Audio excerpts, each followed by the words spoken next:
The foundation for our lives as individuals and in a romantic relationship specifically, growth, it needs to be a part of the foundation. If it's not, then you're either staying stagnant, which isn't good, but most of the time you're not staying stagnant. Mostly you're in a downward spiral, at least very shortly after you stop growing in your life. I've met so many people, their only perception of life is what they have now, and they have no perception of anything outside of that. And then when they meet somebody that does those things and is like, hey, maybe we should do this together. Hey, maybe we should incorporate this. It's like, oh no, please stay away. What it does is it forces you to face yourself.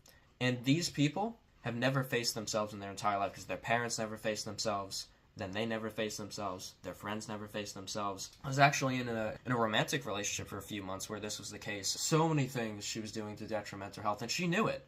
But she just felt like she couldn't get out of it. And it's like, hey, I get it. Like, I want to help you through this.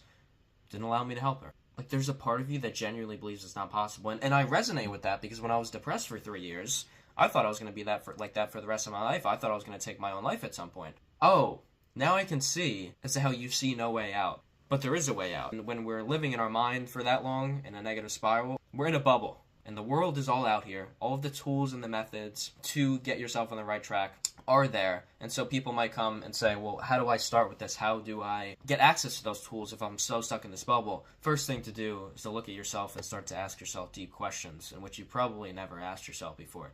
Am I passionate about anything in this life? What do I think about everything that I do on a current day-to-day basis? What do my relationships look like? What does my boyfriend or girlfriend do? How do they treat me? How do I feel in connection to them? What's my relationship to my parents? And asking all these questions, they're very uncomfortable because oftentimes they're going to be very dark answers. Oh my God, I hate my dad.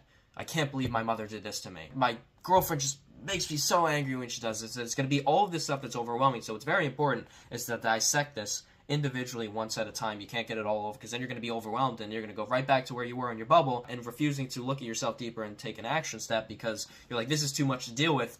I'm just going to keep coping. I'm going to keep taking drugs. Keep hooking up with people. I'm going to keep doing this. Because you never have to look at yourself by doing that. But that's the only way that you grow, is to look at yourself. Because everybody is doing what they want to do in their life. Like, people are going to do what they want to do regardless. But what are you doing in your life that's contributing to you being miserable? Oftentimes we're like, well, it's my girlfriend and my boyfriend's fault, or it's my parents' fault, or it's all of these people's fault, or it's the world's fault, or it's the government, or it's this is that. And it's like, I can agree that your parents probably, depending on who they are, were probably shitty parents. I could probably agree with you on that. I could probably agree that your boyfriend or girlfriend is treating you badly. I could probably agree that the government doesn't give two shits about you. But despite all of that being true, what are you going to do? You're just going to say, okay, well, my life is over now, let's just deal with this. Or are you going to do the most courageous and beneficial thing possible for your life, which is, all of this is true? How incredible would it be to be the hero in my journey, and to be the main character of this movie, called my life, and take my completely shitty life, and completely flip it around and become an absolutely amazing person. Flourishing relationship, amazing job or business, finally figure out who I am, finally do things in my life that I'm passionate about. For some people, that's a distant dream. They say that's a different reality, maybe in a different lifetime, and I would love to challenge you on that and say you're dead wrong. You can absolutely change almost everything in this current reality of what you're experiencing.